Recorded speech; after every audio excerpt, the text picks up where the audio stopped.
Teresa, it's now getting to the cooler part of the season. We're starting to see temperatures drop, although we did see a bit of a quick blast of winter the past week. That had an effect on energy prices, particularly on diesel, which went up to about $1.50, $1.53 in Ontario, and about a little over 155 in the rest of the country, with the exception of Manitoba. And that has a lot to do with the fact that this time of year we do see that switch over.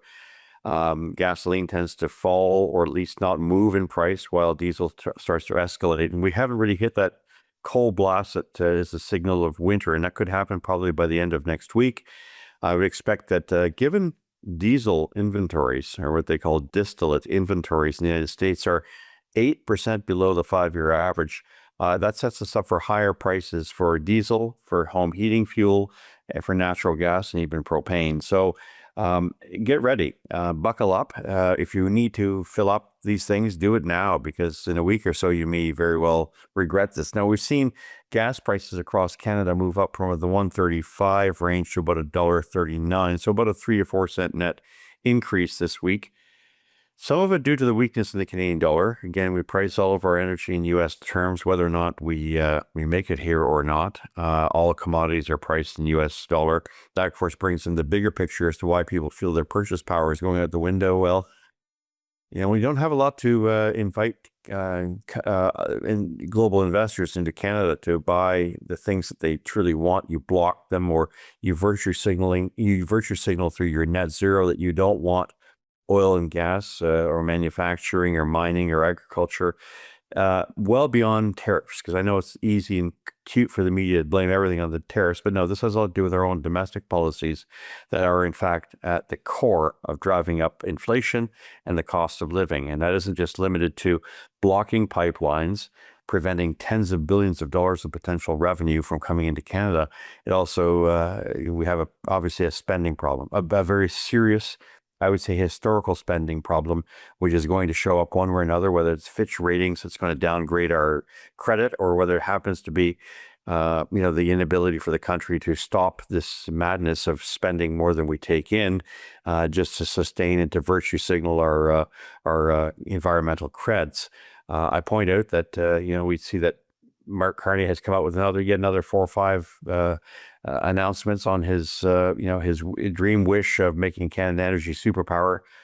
What was done this week does not make Canada an energy superpower. If anything, it just has a lot more people scratching their heads, saying, short of federal government resources and money coming in from the federal government, these projects wouldn't be realized. And the real elephant in the room is going to have to be this weekend of the Grey Cup is going to have to be Carney versus Danielle Smith, Premier of Alberta.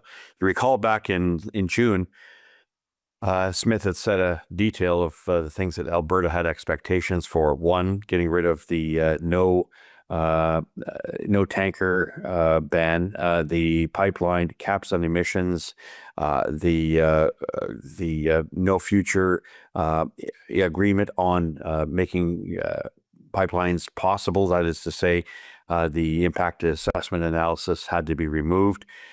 There's also concern about taxes on exports and, of course, vehicle mandates, electric vehicle mandates. All of these things were part of the request by the province of Alberta to the federal government to get its act right. And Mark Carney seemed to indicate this was doable. Clearly, it's not. And he's going back to his old days of, let's shut these pipelines down. I find it interesting, though, there's a bit of conflict of interest that Mark Carney's company, Brookfield, just bought the largest pipeline in the United States while blocking pipelines here in Canada. I don't think that that's going to go on unnoticed, even though we have paid media in this country that doesn't want to do its job. These are dogs that will not hunt. Sooner or later, it's going to get out and the public is going to recognize that, hand in hand with the affordability crisis, which I've been talking about for 7 or 8 years here, and I warned people for 7 or 8 years, people are going to start to clue into the fact that this guy is all about spending more of your money, looking after himself, in which 91% of all his assets in so-called blind trust are actually invested in the United States. A blind trust, by the way, doesn't exist. You have that unless you divest yourself, and you are required to in most advanced democracies.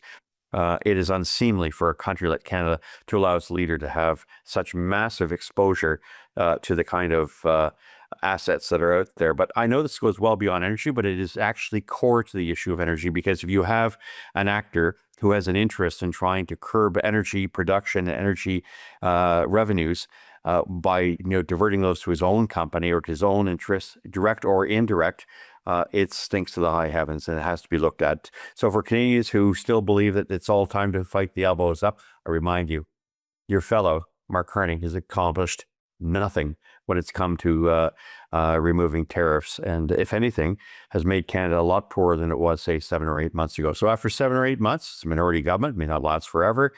We still have nothing to show for, a lot of virtue signaling. And what that's really meaning is a continuation of the weakness of the Canadian dollar, which puts added pressure on the price of energy and the price of all commodities that come from that. It takes 140 pennies to buy a US dollar. That, Teresa, adds what, 25 cents a liter to the price of gasoline, 27 cents a liter to the price of diesel. You can imagine what it's doing to every other single commodity that's priced in U.S. terms, not to mention just the imports that we might be bringing from other parts of the world at this time of year when our agriculture can only produce so much in storage, given, of course, weather differences. But at all times and all costs, I think we have to take into account the fact that we have a government that really is big on comments and promises and speeches and word salad, but very, very short on delivery. In the meantime, the economic situation in Canada continues to deteriorate. Now, for those on pensions and those who have a lot of money and got their house paid for, that's great. But the rest, the next generation is going to have to pay for our largesse and for our ignorance. And as far as energy prices are concerned, this week will not be a great week for everyone as they try to save a little bit of money for Christmas. But prices on energy, I'm looking at gasoline across the board, across the country, going up about 4 cents a liter. Diesel, look for an 8 or even a 9-cent increase over the next 7 to 10 days. That's it for the gas report, energy report, and all other issues this week, Teresa. We'll be back at you again this time next week.